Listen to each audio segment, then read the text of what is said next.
Well, everybody, we're back. We're back with another episode of That Range Lifer Show, sometimes about golf. I'm Bill Bush at Range Heroes, at Range Heroes, on all your social media platforms that you prefer. That is Chris McEwen, at Chris McEwen, on the same ones. Let's get it right out of the way. Go down below, subscribe to this channel if you're watching on YouTube. Subscribe to this channel. Hit the bell so you get notified every time we post something. And look, be a good person. While you're at it, just give us a thumbs up. Though I'm told lately, thumbs up or down doesn't matter. It's the interaction. That's what matters. Really? I didn't even know. Is there a thumbs down? Yeah, there is. But remember, they used to show like how many likes and dislikes you have. But, I don't know. Hey, not in this woke culture. They don't show the thumbs down anymore.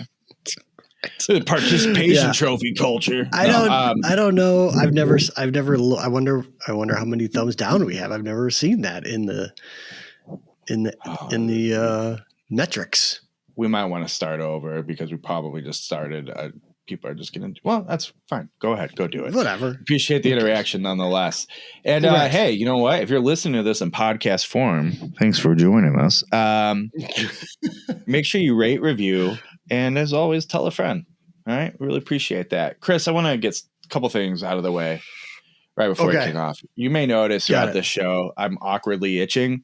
I went up in my parents' attic this evening to see what was up there and look for some like childhood stuff, whatever. And ended up like throwing 2 bags of stuff away. Don't bag 2 more things for donations. I'm like, you're welcome, Mom and Dad. But, so who knows what like layer of asbestos and what other. It's all kind of fiberglass in there, I'm sure. Yeah. So unfortunately, before I realized this, I threw on for this program tonight my wonderful Rhoback hoodie. And why is that? Because we're big fans of Rhoback here at this YouTube channel, and you should be too. In fact, if you want to get on the Rhoback train and you haven't yet, even if you have, you should go get some. But if you haven't yet, go to rhoback.com and enter that Range Life 15 at checkout for 15% off your entire order. You could order 100 polo shirts. 65 it's true, and they have about 100, right? You will get. Right here. I'm donning the pup named after my dog. I mean, how could I not own this polo? They didn't name it after him. You can go dig through their Instagram and they explain how they named it after Chris McEwen's dog. So 100%. Go find it. It's a wonderful. You know what I'm impressed with about these? Can we talk about the collar? So I've got some Nike polos. And you get that bacon collar, like they curl up on you in the heat. Yeah. This collar, nice and stiff yet still comfortable. I'm going to one up its shape. Not surprised with Nike collars. Nike in golf clothes, to me, they're standard. They have a lot of money in R&D and stuff behind them. But at the end of the day, it's very mass produced, very just runs through the factory. Not so great. So, at times in my life, I don't know. I was like, hey, maybe Peter Millar, Johnny O, all these other great golf brands. Same thing. They say, hey, we have these good collars. Nobody's collars beat the Rhoback collar. And I know it sounds silly, but it's a legit thing, man. It's like a real thing. I'm not making this up. Good collar. No, it's a good collar. And if you read on the web, if you go look at the website and you look at the polo that catches your eye, you will see language in the description that explains their wonderful collars. That I would switch to the buzzword of that window to tell you what it says. But dare I try to do something else on my computer while we are doing the show, my camera will go crazy. So do not tempt fate. Just go look it up at rhoback.com, and their collars is very, very, very good. Not making that up. They're legit. The best in the game. So go check those out. And that Range Life 15. I'm told they have that Range Life 15, 15% off your entire order. I'm told they have a new shirt, or they're bringing back one of their shirts. They're bringing back the Azalea collection for the Masters. I don't know where, the bit. Oh, they've got the whole thing. They got whatever. Used to be just a polo with is green base with Azalea prints. It's lovely, but they did just a polo. But now I believe they have a hoodie, a quarter zip, a sleeveless polo for the ladies, ladies quarter zip. the works in the print. I was going to do this whole bit where I was like, and this year, and I was going to like put on the Azalea shirt while we're recording here. Because I thought I still have the Azalea that I got at some point last year in the plastic in a drawer in my basement here. This will be a great bit. Do you really? I thought I did. I don't. They have, I can't remember exactly what they call it, but it's called, I want to say that's a peach, and it's the same green, but it's like the peach print, and it's all peaches. Right. So I have that one, and I said, well, some in Georgia, no, it defeats the Azalea collection point. So anyway, go pick up any of the new Azalea collection first time orders. Yep. 15% off the entire thing. I was talking to my dad this weekend, and I was telling him about it. I was like, I saw that, and thinking about not just their shirts and stuff, but I might get a few hats. My head's getting bigger these days, and none of my hats are fitting right anymore. I need some fresh hats. And I go, check out Rhoback.com, Dad. Pick up a Rhoback hat, Range Life 15% off. That Range Life 1.5. Right. All right. Got the Rhoback. That was a read. While we're at it, can we shout out another? Should we just get them all out of the way or save them throughout the show? Sure. If you'd like. Let's go on to, I don't know about you. Golf season's starting. It's looming, and it's time to get ready. This actually works out great because I got a PSA I want to give real quick tonight as we record. For everybody with the golf season starting up in most of the country. I know you Floridians and Arizonans, playing already. Like, shut up. I know. We live in Chicago, the Arctic tundra. Actually, it hasn't been that. I'm not going to say it. I don't want to jinx it. But it's the real golf season starting. And, there's things you got to do to get ready. One of those things is maybe you should get yourself a fresh supply of golf balls. Mm-hmm. And why not check out the Bridgestone E12 Contact? And actually, while we're talking golf balls, should we go into rolling back the golf ball? Do we want to cover that extensively on the show? This is absolutely not. Oh, okay. All right. I just want to make sure. Absolutely not. I thought people might be interested in what you and I have to say about it. God. Can I tell you? I give a lot of credit to. I've been getting a oddly lively debate from a friend of mine. He's a vintage player. It's all he does in so many ways. And it's not even just in golf. The guy's he's a good dude, but he loves the old stuff in life. And he's like, I think it's a lot of the driver too. And I'm like, I don't disagree with you. I think it's modern golf equipment just went, and it isn't the last 5-6 years. You need to go back. I don't think you need to go back to like 1983 to save this thing. But the reality is there's a lot of money to be made to make this easier and longer for the wider golfing group. Why wasn't golf going to do that? So just a little ball thing. You're like, no, it's just like when did the groove change? Let's all move on with our lives. Anyway, get yourself some fresh Bridgestone golf balls. All right. I know I'm going to. No, I'm going to. I know you're going to because I'm expecting them at my house for you. So Bridgestone golf balls, the official golf ball of that Range Life. And why, Chris?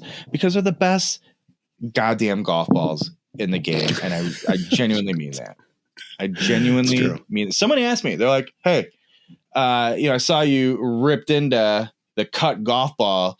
You're like, get over yourself. I'm like, no, I will not get over myself. It's a terrible golf ball. Oh, you just say that because Bridgestone gives you golf balls. And I go, Bridgestone gives me golf balls because I was buying them anyway and told them I really love your golf balls. And I tell anybody who will listen. Right.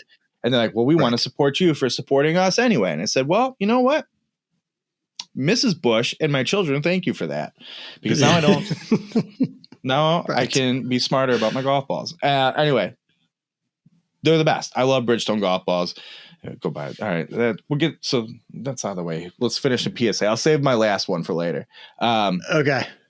Quick preseason equipment PSA, folks. We've done whole shows on this in the past. It's that time of year. Get your golf shoes out of the trunk of your car. Make sure they don't stink. They don't have black mold in them. Get all the dirt and grime out of the spikes or the grooves if you're a spikeless person. Get your golf shoes cleaned up. Check the grips on your clubs. Are they a little slick and slippery? probably should replace them. I know I took some clubs in need of replacement to the dome last night, and I thought I was going to throw the thing all 90 yards to the back of the bubble. So get those grips replaced. At the very least, like, look, if you don't mind the grips a little slick, at least give them a good cleaning. Get that dirt and grime off them. It'll make a huge difference. Right. Also, the big one people forget about, especially if you're playing a forged, soft, buttery forged iron, get your loft and lie checked and corrected if need be. The personal story I will give you, I checked not my usual pitching. Well, a wedge that has seen plenty of gaming, a pitching wedge, sure, but was not my gamer pitching wedge from last year, but has seen plenty of use prior. I'm like, I haven't checked these in a while. Let me look into it. Modern pitching wedges can be in your 44 to 40, 41, probably like 46 degree range. Okay. But more traditional lofts were like 46 to 48. Okay. I threw this pitching wedge on, which I would say stock setting is supposed to be a little more modern, so a little stronger, but this one's set up to be a little more classic, so somewhere in that 46-7 range. My pitching wedge that I threw on the loft lie machine to measure was at 51 degrees. Oh, wow. 51 degrees of loft. And for those who are lie people, was at like 65 degrees lie. That's very, very upright. Some people, maybe it's not too bad if they play their clubs upright. I don't. I play standard. And what standard is, I just have a standard setting that I have taped up over my loft and lie machine to just refer to, that I try to get all my clubs set to. But this thing is such a buttery, soft forged iron. I'm not surprised this happened, but like, if I went out there thinking it was fine, I'd be wondering, why is my pitching wedge only going like 105 yards? So check. So get the loft and lie checked. You have the advantage of having one of those machines in your home, right? Yes. But like garage. I don't. The normal is your garage. Your garage is not your home. No, it's not attached to my home. You've been there. Oh, God. Okay. Do you own the garage? Then it's part of your home. Anyways, where would one go for that sort of? And how would they know? So that is, I could go and get, if I didn't have you, I would go and get Bill told me to go and get my loft and lie checked. I take it in. Mm-hmm. I don't know what my lie is. The loft is easy to find out, but I don't know what my lie is. If you're a private club player, I'm assuming this is golf internet. We probably have a segment of our audience who is. Your pro can do it. They have the equipment. That'll be fine. Now, your public courses back in the day would be able to, but I was thinking about this as we were asking this. I wonder how many of the courses we play, you and I play, if you were like, hey, I need to get my loft and lie checked. Hey, I need new grips. Oh, we don't carry them, but we can order them in for you. But cool, can you install them? I don't even know if they can do that anymore. So it's true. Check your local course, because if they have the ability to do it, chances are they have someone who knows what they're doing. We've said before on the show, and I'm wondering if this is what you were getting at. I don't generally trust the Golf Galaxies and PGA Superstores of the world, and definitely not Dick's Sporting Goods. No, God, don't do that. PSA, don't go there for anything. I don't know. One day, maybe we'll cover it on the show. I'll do the research project when we feel like it. But there's something to do with Dick's at some point, like with all the closing of Golfsmiths there, and then they put a lot of money into their golf departments at the stores, and then they went, "No, this isn't working," and they basically just like dumped a whole bunch of PGA professionals. Yeah. Like 500 of them or something. Yeah. So obviously they're very committed to good quality handiwork there. Something else, I last season, just real quick as an aside, I was at Dick's Sporting Goods, and I think I was actually buying golf balls, the E12, Bridgestone E12s, of course. No, I was actually getting, I think I was buying golf balls for someone else, because I wasn't getting the E12s. I was getting like the RXS or something, right? Yeah, yep. And so I grabbed a dozen off the shelf, and I don't know why I did this, but I opened the No. Container. Yeah. They had swapped out golf balls. Yeah, so someone took the old Target trick. Yeah. Yeah, they took out the RXS and they probably put them in an E12 or an E6 box and put the E6s in the RXS. So check the boxes out there, people. Yeah, for sure. Definitely. That's because people will swap them. How terrible would that be if you bought a dozen thinking that you're spending money on RXS, which is more expensive, and you get to the course and they're not the golf ball that you wanted to buy? You come home with a box of Pinnacle Golds, and then you go back to Dick's. You're like, I just bought these, and there was all this. Yeah. And you're like, oh, was it? Good luck. Was it? Yeah. Oh, right. Yeah. Right. Definitely check that. But yeah, so I'll say this. There are a lot of great club work guys and builders and whatnot at PGA Superstores and Golf Galaxy, but I'm assuming if it's anything like mine, it's a bit of a crapshoot. I've also seen a 15-year-old kid, and obviously don't really know the age, a 15-year-old kid like throwing it on the loft line machine. Like he has no idea what he's looking. This is before I owned my own, and the large reason I bought one. So I don't trust any of those numbers. And like same thing, where do you go to get a check? So this is where I think the club champions of the world, other small local fitting places, they do exist. I tend to direct people to them if their local club or course is in a good place to do it.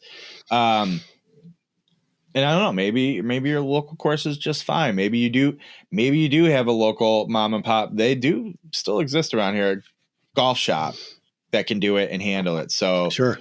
I would advise to, unless you have a good rapport and experience with the club builder at one of the big box stores or builders, look for the more specialized people, because you can be in a world of hurt if your loft and lie isn't right. It's really, I'll tell you from my own experience doing it, it's real easy to screw up. We'll make a video. We'll make a video at some point. We've been saying it for like 3 years where we'll just say we'll really screw some clubs up on the loft line machine. Well, at the very least, I do need to replace some grips. So we'll be doing that the next visit to the garage. That's what you think. You have not seen I have a list. Well, that's a spring break list. This your whole spiel, your whole preparation. This is kind of a golf preparation episode because it really jives with my McEwen life lesson. Perfect. Maybe this will lead into it. I have a spring break list of all the projects. I'm like, hey, I got the time in theory, right? These are the things I'm going to plan on attacking over spring break. And it dovetails perfectly. All right. Perfectly. When I saw this on the set list, it made me nervous. You never know what you're going to get with this kind of stuff from you. Well, here's the thing. Okay. Let's have a conversation. Just you and me, golf psycho. As Bill has mentioned now, today, in fact, is the first day of spring. It is upon us. Bill just gave you a bunch of advice on prepping your own equipment, shoes, clubs, the whole thing. You're going to need to restock with some Bridgestone golf balls. Maybe you need to order a polo or a hoodie or a Q-zip from Roback.com using that Range Life 15 as a coupon code. But here's my little life lesson for everyone. The Masters is 3 weeks away, Bill. It's around the corner. And so as the weather begins to turn, you don't want to get caught flat-footed and have all this stuff on a to-do list around the house and the garage, the car, whatever. So now's the time to put that work in. I found myself on Sunday doing some real deep cleaning of my home, like scrubbing cabinets, floors, the works. And I thought, this is great because next week when it's in the 50s, I can get out.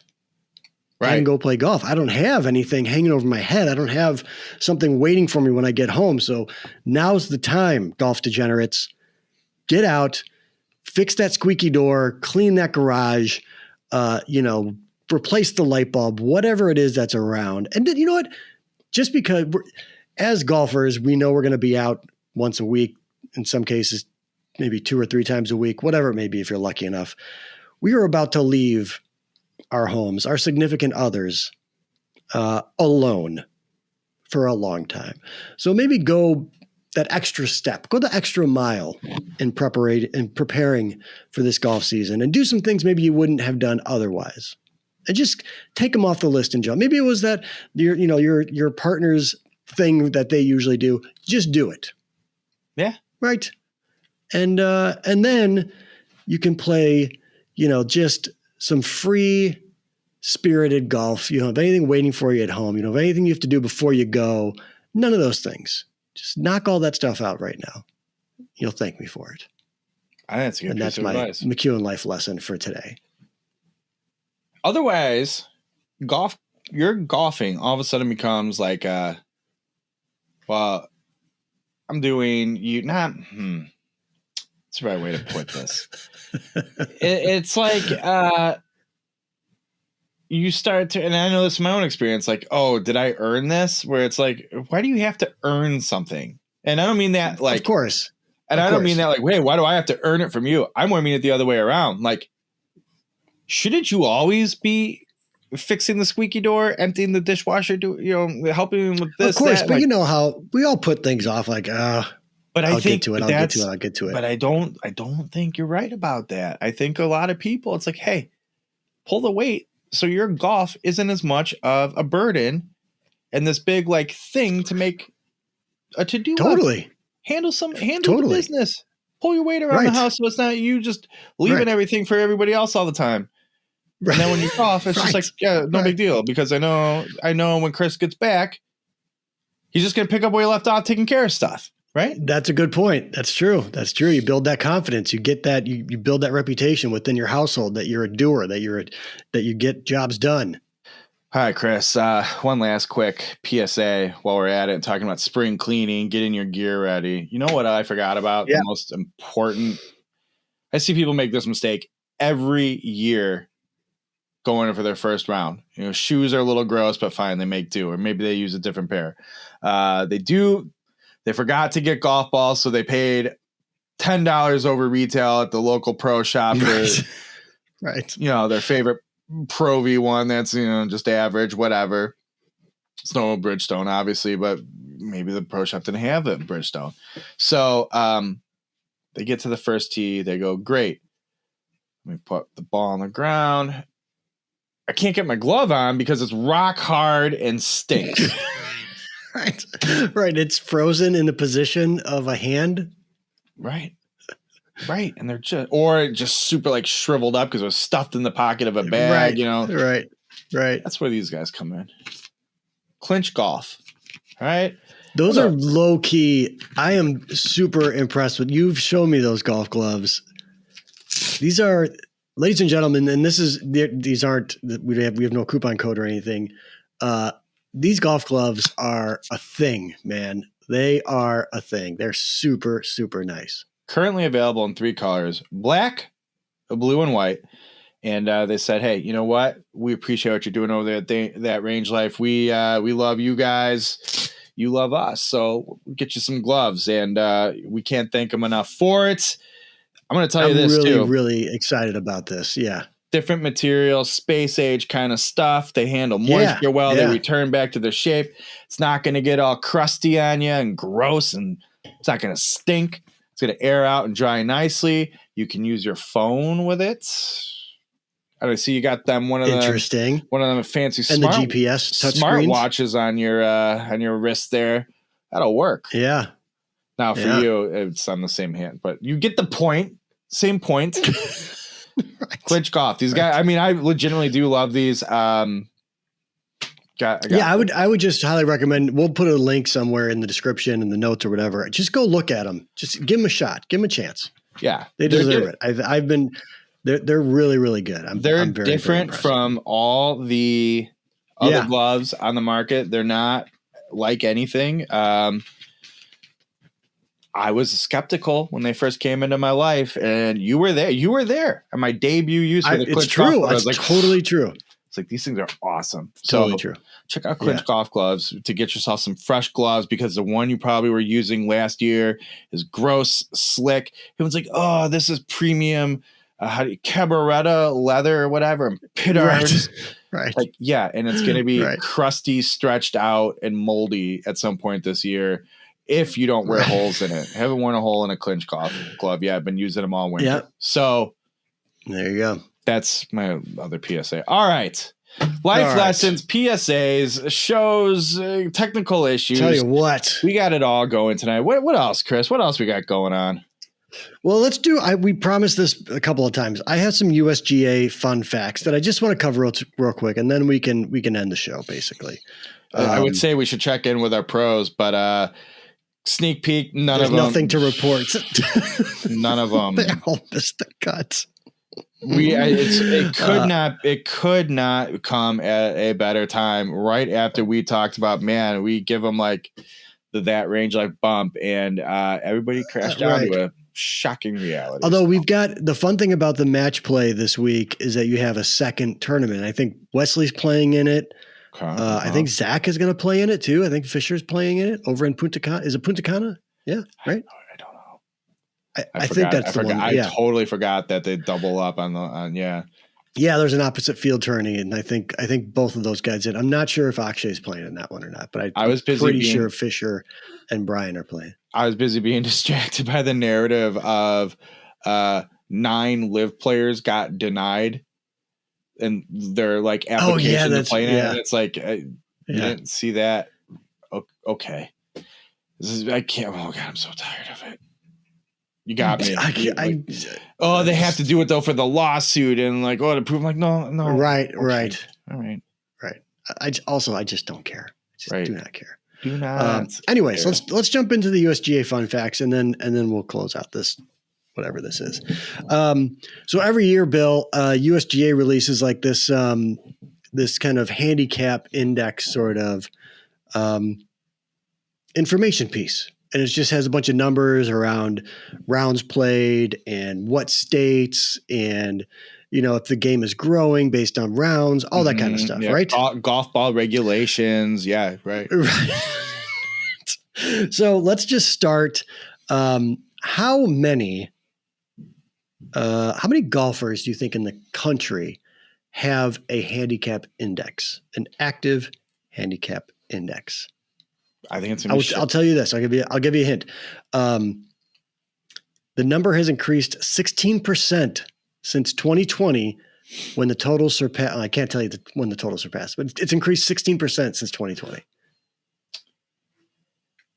trying to think how many golfers there are in America, and as I'm doing so, for some reason, the statistic coming into my head are the numbers that get thrown around for like registered hockey players. Not related. Well, maybe they're related. I don't know, but could be. They gotta do something during the off season. Not what's being discussed here. Right.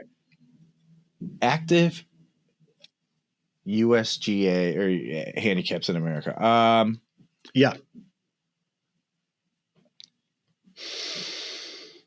800,000. 3,026,528. I'll be honest with you. I would totally think that'd be another one of those things where like we all get so worked up about it, but really it's only like 1% of the golfers. So to tell me there's 3 some million active 3 million. The U.S. Handicap Index has eclipsed 3 million for the first time in 2022. It's increased for a third straight year. I don't even feel embarrassed at how shockingly low my answer was. Like I just never. That's why I wanted to bring this up because I couldn't believe it. So how many? Well, I guess that is how many. How many? I'm sure based on how the golf industry is at this kind of stuff, sure the number is not remotely accurate. How many golfers do they think there are in America? Not obviously. They don't give me that. They don't give that number. Yeah, because how many people played like 5 rounds of golf or something? There's 15 million golfers. I'm like, do you know how if there are 15 million people active in your? I'll tell you what. Sometimes it feels like trying to get a damn tee time. In the summer in this city. Well, I will say that 3 some million number does make a lot more sense to me now. Yes, for sure. And the growth and everything. Anyways, how many rounds? So how many golfers have a handicap index? How many rounds were posted in 2022? How many rounds were posted? Yes. Jeez, that's going to be a big number. It is a big number. 18 million? 75 million. Jesus Christ. There's a lot of people playing a lot of golf. Now, something you may not have considered, that includes 9-hole rounds and 18-hole rounds. Fair, but I'm also not considering the amount of people who belong to clubs and are karting around at least one round 6 days a week, 7 days a week. Right. God. These are mind-blowing. In relation to the 9, it's a crazy number. How many 9-hole scores were there? Set a 3-year high. So out of 75 million, how many of those were 9-hole? Yeah. 38. 11 million. Close to 12 million. 11.9 million. About 15% of all the rounds were 9-hole rounds. Close on any of these. But it is, the 9-hole play has increased for both boys and girls, male and female, for the third straight year. 25% of all rounds posted by women were 9-hole rounds, which is interesting. I don't know why, but I don't know. It's kind of interesting to me. Here's a good one. What date specifically was the most rounds played? What date last year was the most rounds played? Jeez. It happened to be on the weekend of one of the majors. Probably, I would. To Give me, me what month do you think? Well, the one that gets everybody going is always the Masters, but I'm going to say June for the U.S. Open, Father's Day. Very good. June 18th, the Saturday of the U.S. Open. Most rounds played. It doesn't give me a number. I can't believe it. I just hope somebody's watching this is like, God, you idiot. Obviously, if you think about it this way, like this should be a lot. These should be logical paths to. There should be logical paths to go down to get these answers. Now here's another wild number. All right, so they also have the most 18-hole rounds by an individual golfer, male and female. What do you think the luckiest man on earth played? How many rounds did this guy play? 225. 541 rounds of 18-hole golf. In 1 year. In 1 year. And the female played 414. Jesus. And that's assuming... I wonder if that's so, like, you know, how in Chicago, we can only log rounds April 1st to November 1st or whatever. I'm wondering if that's, but like if I went and played in Florida in January, I can log that. I wonder if that's taken into any consideration on that guy. Because if that guy's doing that like April 1st to November 1st, jeez. Jesus Christ. Yeah, he just lives on a golf course. Yeah. Anyways, that set the record. The previous mark was 528 the year before. I love golf and I love to play it. I don't want to play it that much. It had to have been a high school kid or something, right? Because our bodies would break down. Nah, our bodies would die. I would die. You always see these guys who, you know, some like they go for some record and some marathon player, and I mean that's that man and that woman are doing that, right? They're doing it just to make sure they card that many rounds. Like, look what I did. I'm going for the number. Yeah. Okay. Yeah. Now here's the number maybe you're kind of thinking of. Potentially. Number of golfers who established a handicap last year in 2022. This is male and female, boys and girls combined. Guys and gals combined. That's right. 1.3 million. No, 419,000. I'm surprised. I feel like it has to be more I would have for that thought 75 million. for the not 75 million. I'm done with rounds. I'm done with the numbers. I'm done with the numbers. The 3 million. Okay, and then wait, no, I'm not. Do two more I'm not. things. I definitely went with in my head. God, I'm losing it. The 1.7 was based off the 75, but the 75 was not. Right. Like, if I stopped to think about it, that's not 75 million handicapped. Oh, jeez. No, that was number of rounds. God, Jesus Christ. God. Okay. All right. Finally, we'll do two more. Can you name the number one state in which golf was played? How many, the most rounds of golf? Not Arizona. I think you narrow it down pretty well. Can't be Arizona. Arizona was number 4. It's too hot. 3.4 million rounds. Right. Too hot for number 1. Yep. California has got to be up there, but they have, drought and weather issues. But I'm going to keep that as a possibility. Okay. I think I'm going to have Florida. It's got to be Florida. Ding, ding. Okay. Florida had topped 10 million rounds posted.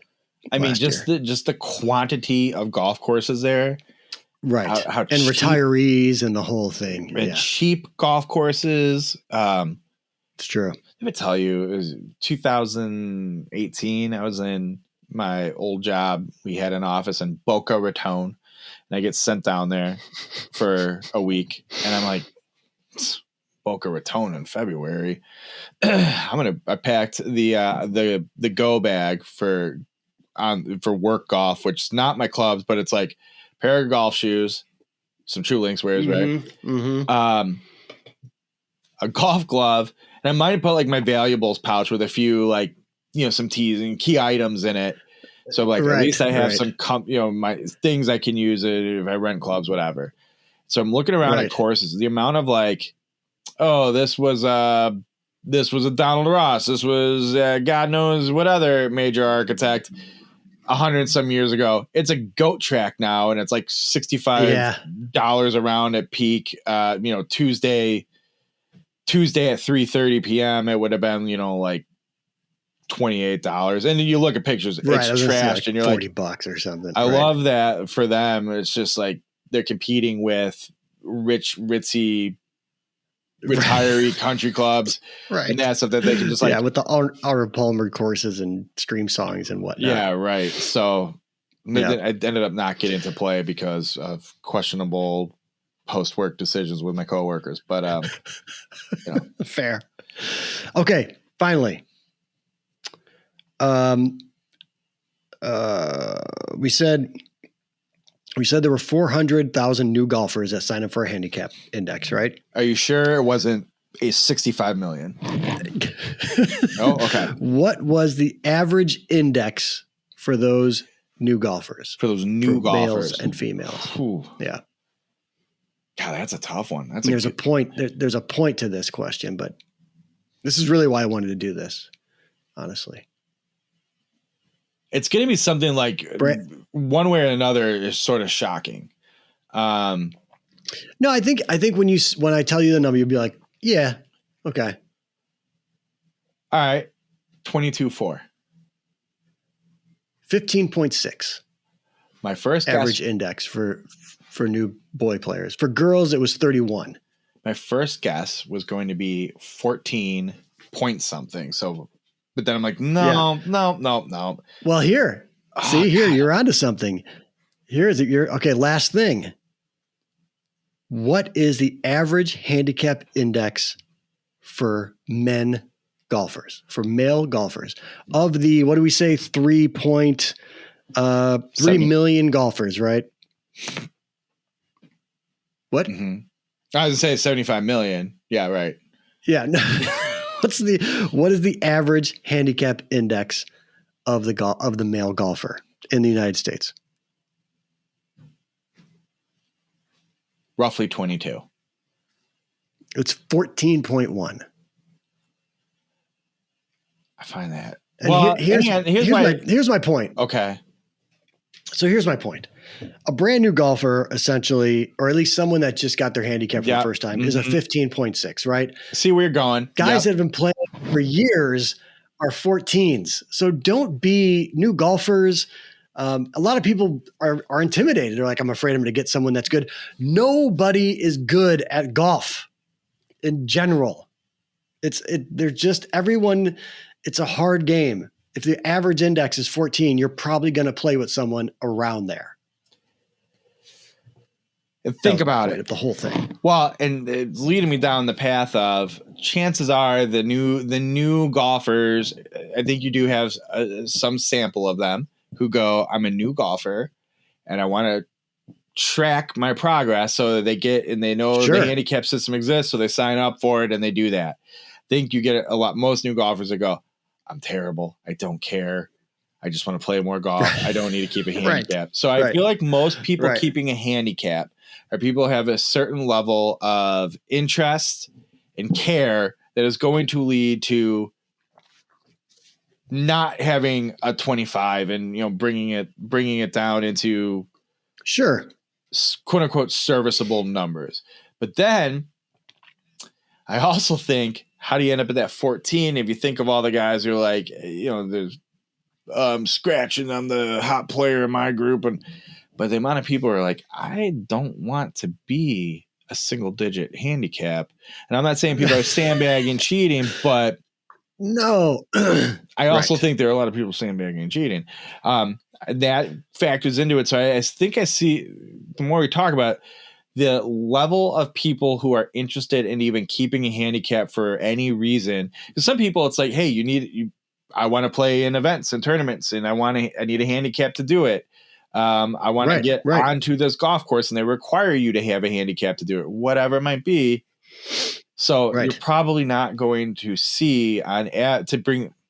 As I'm talking through this, I said all the people going, these are dudes, logical answer. Like, I am workshopping my way through this one where I can see why it would be in that territory, not higher up. You aren't seeing too many people like the new COVID audience of golfers who went, man, this Topgolf thing is pretty fun. I want to go play real golf. You aren't seeing too many of those people paying the $40 or whatever to get a G-Hin this season. Yeah. Yeah. I mean, but you think about there's 3 million of us with the handicap index. 400,000 were new last year. Yeah. Right. And so, you're right. Like intern Grant's a perfect example. He was a bit of a COVID golfer. He got his first GIN this season, right? Because he's going to go, we want to go play Chicago Golf Tour. He needs a handicap. So he signed up now. That space where he went from being an awful 25 to now a respectful 16, 15, like these new golfers are. I mean, I'm a 12. I've been playing for 20 years or whatever now. So, I mean, I don't know. I just thought it was a fun conversation to have around expectations for oneself and for the people you're playing with. We're all shooting in the 80s and 90s. No one's out there sinking putts for birdies over and over again. Maybe we should do a full show around realistic expectations on the golf course. I'm in for sure. You know how I love talking about perspective and how we need more of it as golfers. Somehow turns into a lecture like I wronged you. Yeah. My handicap index is at a 9.2 right now. That's what I'm shooting for that this year. That's my goal this year. I'm hoping you and I can swap. That'd be great. Yeah, you want a little more. You want a little more girth to your handicap. Well, as you've played plenty of golf with me, I don't play enough to. That's fair. Maintain like a strong handicap, and so then I show up and in the one random round at a tough course, let's play a game. And I'm like, thankfully I haven't had to do this much. Smoked. I'm a 5'9", and it's like, oh, okay, you're gonna give us all strokes. I'm like, I don't need to. You're gonna wipe the floor with me. Right. They're like. And I have that the other direction, which is probably why you should have that higher handicap. But it is because like when I played at Lasonia with like Rob and Tom and Adam, I was getting strokes all over the golf course. Right. I was raking in the dough. Yeah, it was wonderful. So then, anyways, I'm just as likely to one day be like, oh, the driver cooperated and oops. This is where it is. I am the worst. Like, you caught me on the 1 to 2 rounds a year that just everything seems to be okay.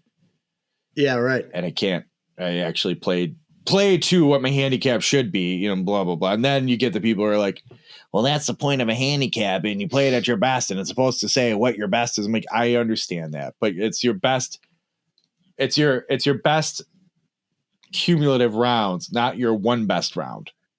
That's the problem I run into. And for me, it's my one best round. And look, I've told you this. At this point, I'm not chasing handicap. I'm not chasing low scores. For the rest of my life, I'm chasing hole-in-ones. That's it. Right. That's it. With vintage clubs. Hole-in-ones with vintage clubs. I will do it. That's the Bill Bush story. With any of the clubs. Any of them. I can't wait to watch. That's what's going to happen. Man, I can't wait to play golf with you now. I'm like, let's go play golf this weekend or something. It's going to be like 45 degrees. Get the golf cart cover out. Spring break next week. We've talked about this. It's in the plans. Yes. But here's what's going to happen. I'm going to play tomorrow. I'm going to finally hit a hole-in-one, and it's going to be with like a thrift golf club.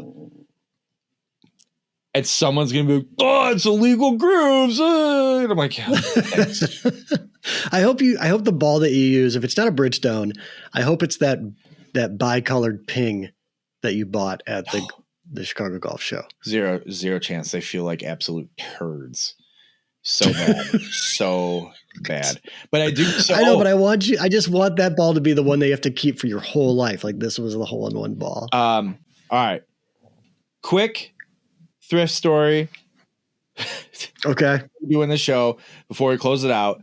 Liam and I went this dance competition weekend. We went and hit up a few Goodwills as we do. I found some fun stuff this weekend, but I found 2 sleeves of some vintage ball. Won't go into the details. No one cares. From probably late 80s, whatever. And the lady checking us out at Goodwill says something like, oh, are these good golf balls? I'm like, oh yeah, they're old golf balls. She's like, oh, are they still good, or are they good golf balls? I'm like, yeah, kind of. She goes, newer ones are better. I'm like, well, here's the thing. The old golf balls, if they're in okay shape, work better with the old clubs, which is why I'm here and I collect. So if I ever see good condition old golf balls, I buy them so I can use them with the old clubs.